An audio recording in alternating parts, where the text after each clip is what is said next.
truss roof, which makes it too dangerous for firefighters to go inside the building. I don't know how anyone would go in that building at this point.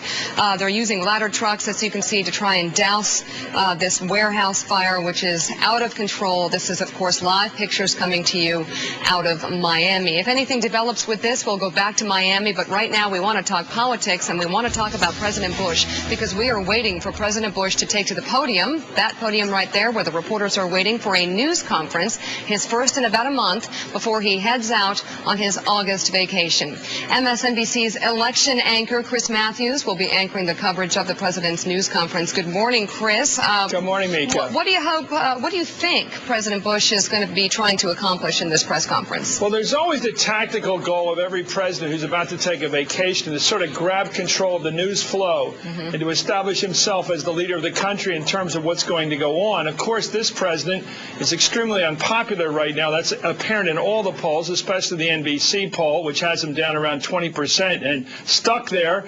And then, of course, we've got the war, which is now in its 5th summer. And that's a big problem for the president, because he's expected to report next month now on the progress of the surge and how well we're doing in bringing security to Baghdad especially. And, of course, that's a big challenge for the president. No one expects him to, quote, cut and run. He will find some way, it's expected, to justify a continued prosecution of the war. But that's an extremely now unpopular position. We also have a health care tragedy in this country. It gets worse and worse. We hear more and more about it every day. It was brought to the fore again at that AFL-CIO convention the other night by that man who had lost his health care for his wife. A very, very plaintive story there, and I think that's another big issue. And of course we know the failure of the immigration reform, which has left the Republican Party, the president's party, in bad shape, because now not only are they blamed for the failure of the reform effort, they're blamed generally for the situation by Latino Americans and, of course, by those who don't like illegal immigration. They're getting hit in both directions.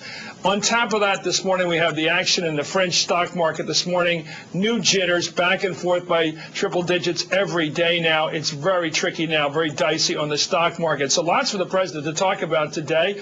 Let's bring in Chuck Todd, NBC political director. Chuck, is there any way the president can put a positive spin on this always tricky month of August? It's always tough, and his August, I remember doing a trend line.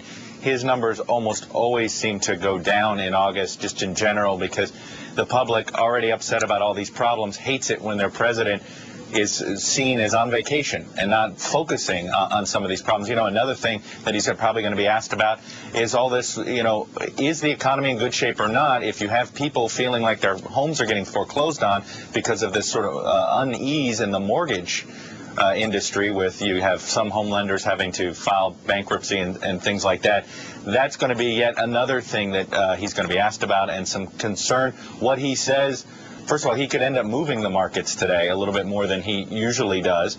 And, so we'll see. I mean, there are a lot of things he's going to be asked about. It's going to be one of those mishmash. He'll probably be asked about Barry Bonds as well.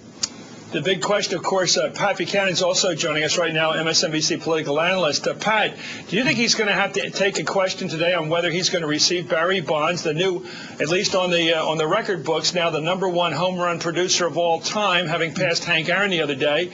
Do you think he's going to be asked whether he's going to receive him at the White House or not? That's a trick question. Well, it is, and my guess is that what he would say is certainly we'd be delighted to Barry Bonds have him at the White House. He's done he achieved this great. I doubt the president will decide one of those, NBA championship meetings in the Rose Garden with Barry Bonds, but I think he would say, certainly we're going to have him to the White House. That's what I would do. Chris, I think a real big question coming up today, and the press is going to be the ones forcing the news out of this, is Iran. The president yesterday made a very, very tough statement, or maybe it was today, I saw it on tape, that justice is going to be done to the Iranians for what they're doing to our folks in Iraq. Right. It was very hard, and if I were a journalist, I would say, what exactly are you going to do? You've been saying the Iranians are killing our people. What are you going to do about it, Mr. President? Nothing's been done yet to see what kind of response you would get. I would think that would be a news-making issue out of the conference, Chris. Pat, what can you imagine would be the motive for the drum beating for war, if not war itself? I cannot understand why you have generals and diplomats like the ambassador to Iraq, our ambassador, saying the Iranians are using these things, they're sending them in, the Iranian government knows about it. You are painting yourself